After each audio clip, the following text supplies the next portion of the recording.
Hello, children. We have already read the story Wonderful Waste. We have also done its new words and their meanings.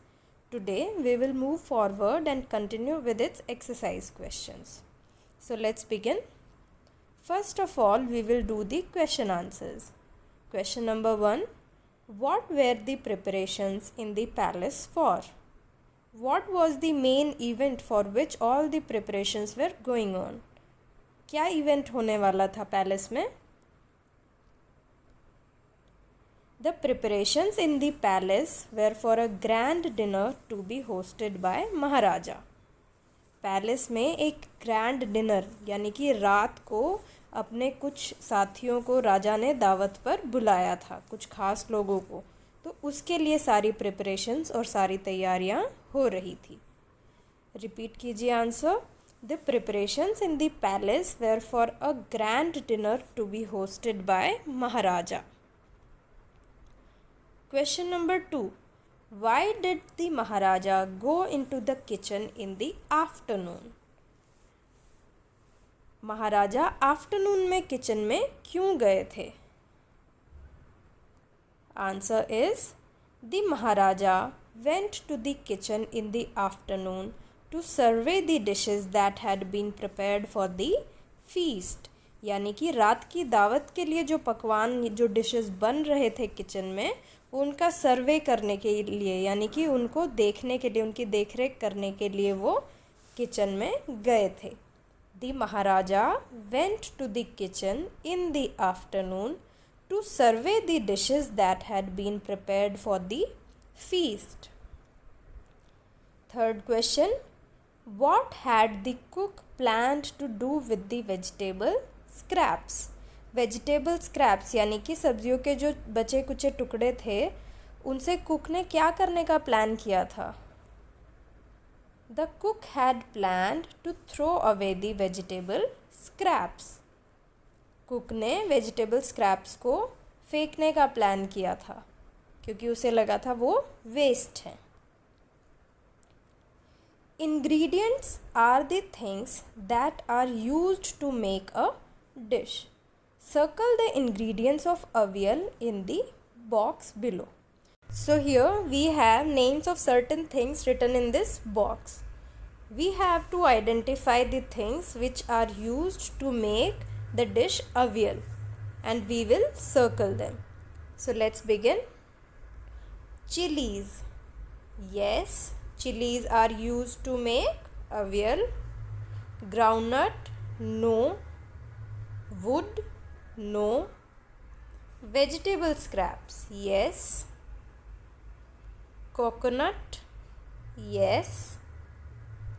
Garlic, yes. Roasted peanuts, no. Curd, no. Basket, no. Pot, no. Broken bangles, no. Curry leaves, yes. So all these things are used to prepare avial. Chilies, vegetable scraps, coconut, garlic, curd and curry leaves. So these are the ingredients of avial. Next, state whether following statements are true or false. Read the statements carefully and try to figure out whether the statement is true or false. The king had ordered a dinner in the palace. Yes or no? True. Yes, the king had ordered a dinner in the palace. Next, no one had heard or tasted avial before. This statement is true. Avial was a very new dish that was served by the cook that night. The cook had planned to make another dish using the vegetable scraps. Yes or no? False.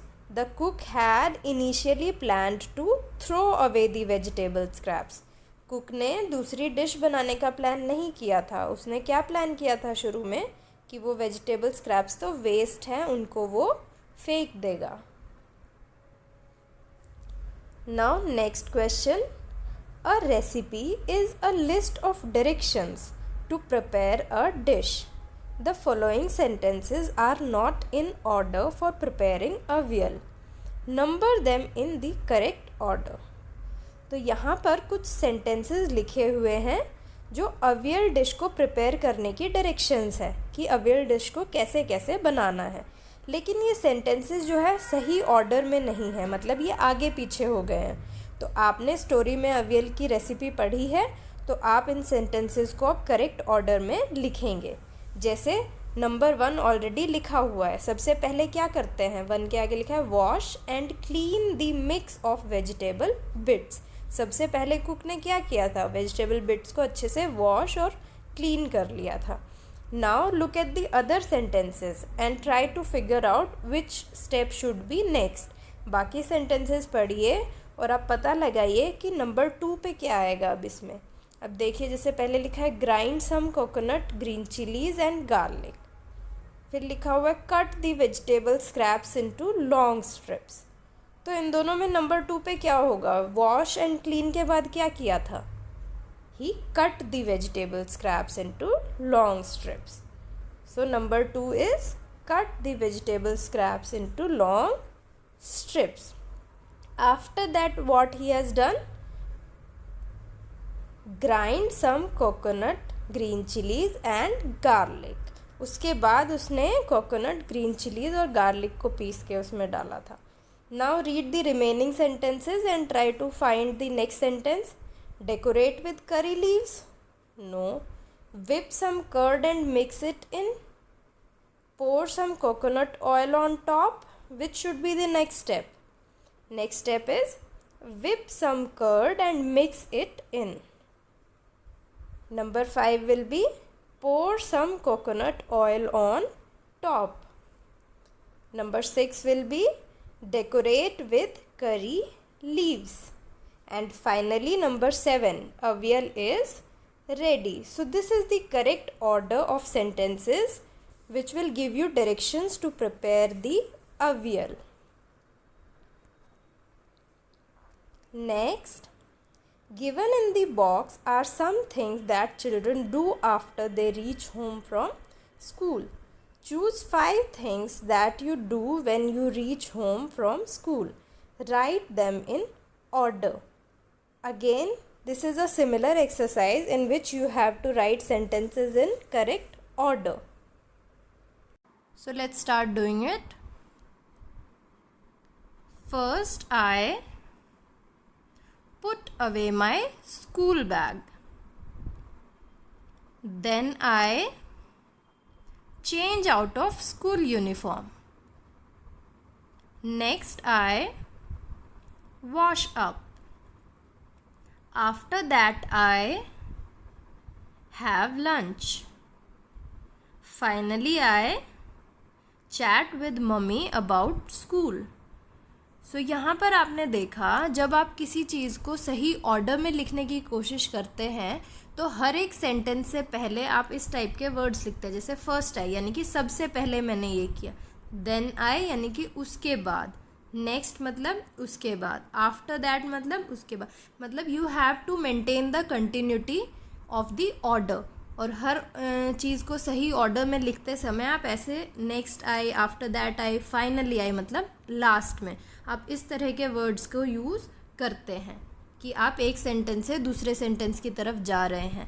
इससे ये पता चलता है कि अगला वाला जो step है वो उससे पहले वाले के कंप्लीट होने के बाद हुआ है.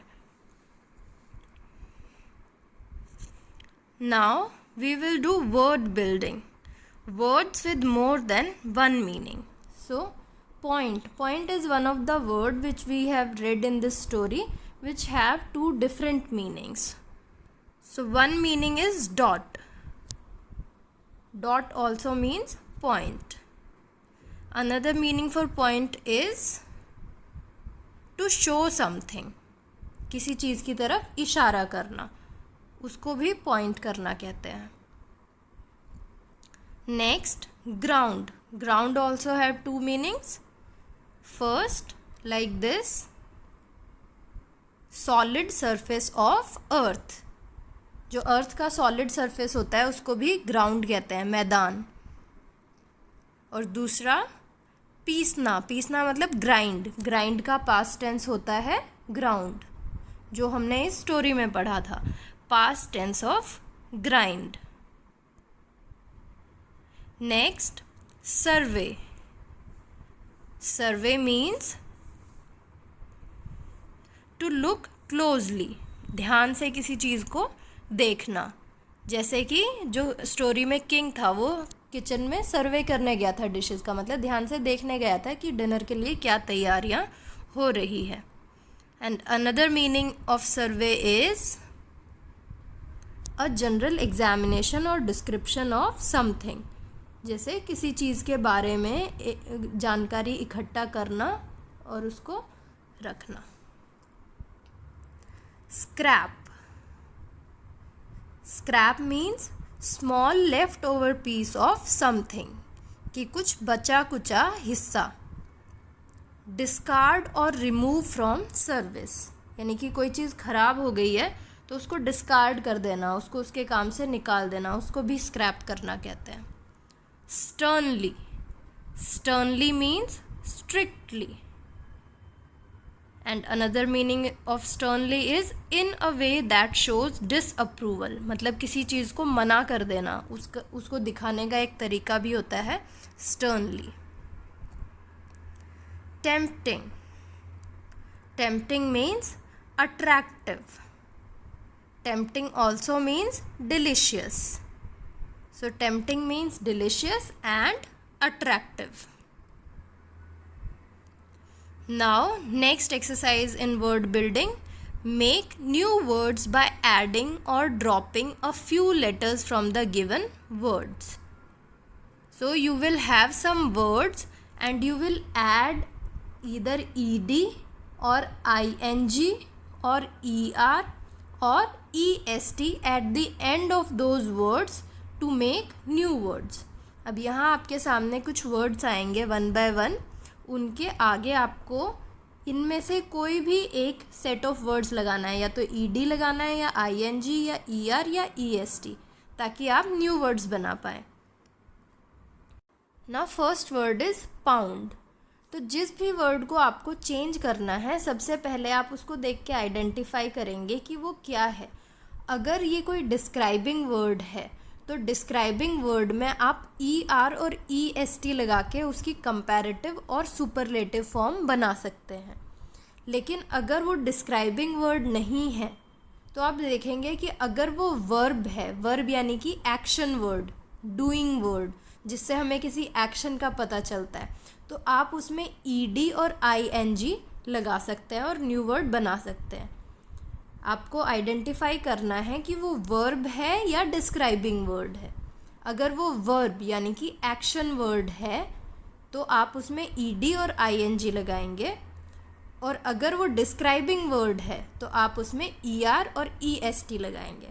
अब पाउंड जो है वो एक एक्शन वर्ड है, तो इसके आगे ईडी लग जाएगा, तो पाउंड का बन जाएगा pounded.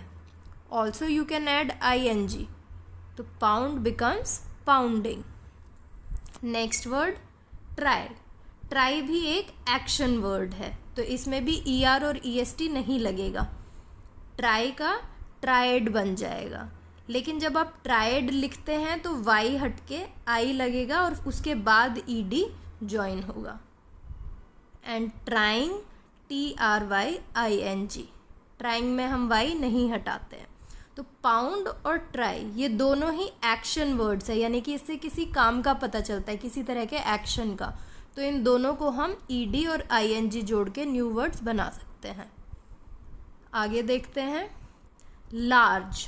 Large as you know is a describing word. ये किसी चीज़ के साइज़ के बारे में बता रहा है, तो ये एक डिस्क्राइबिंग वर्ड है. डिस्क्राइबिंग वर्ड है तो इसमें हम ईडी और आईएनजी नहीं लगाएंगे. इसकी कंपैरेटिव फॉर्म बनाने के लिए हम ई आर लगा देंगे. Large larger. And superlative form बनाने के लिए हम EST जोड़ देंगे. तो large, largest. Next, new. Again, new is also a describing word. new भी एक describing word है, तो इसमें भी ED और ING नहीं लगेगा. new का कंपैरेटिव फॉर्म हो जाएगा newer एंड सुपरलेटिव फॉर्म बन जाएगा newest. Next, tasty. So look at this word. This can be used as a verb and also a describing word. ये दोनों तरह से यूज़ हो सकता है. टेस्ट करना एक तरह का एक्शन होता है ना, तो उसको हम एक्शन वर्ड की तरह भी यूज़ कर सकते हैं. और टेस्टी यानी कि किसी चीज़ के स्वाद की बात हो रही है कि वो अच्छा है, तो एक तरह से स्वाद को डिस्क्राइब किया जा रहा है, तो ये डिस्क्राइबिंग वर्ड भी है. तो इसको हम चारों तरह से चेंज कर सकते हैं.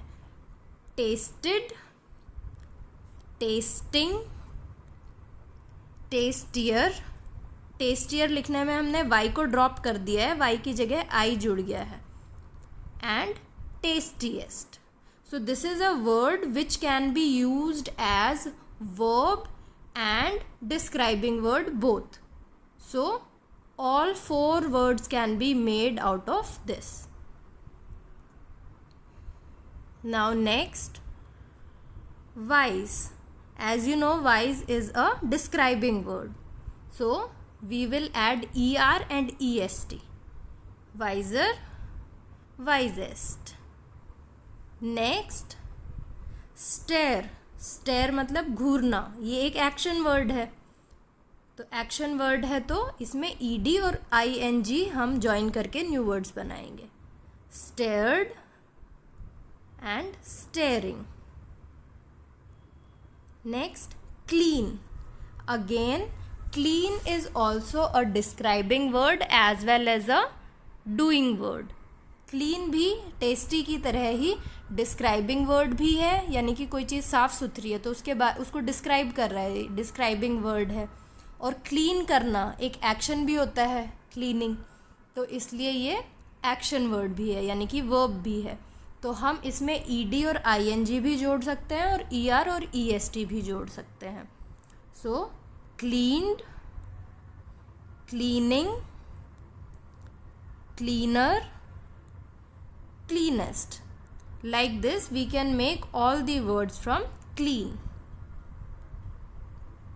So all of you read the story carefully once again and complete its exercise. Thank you.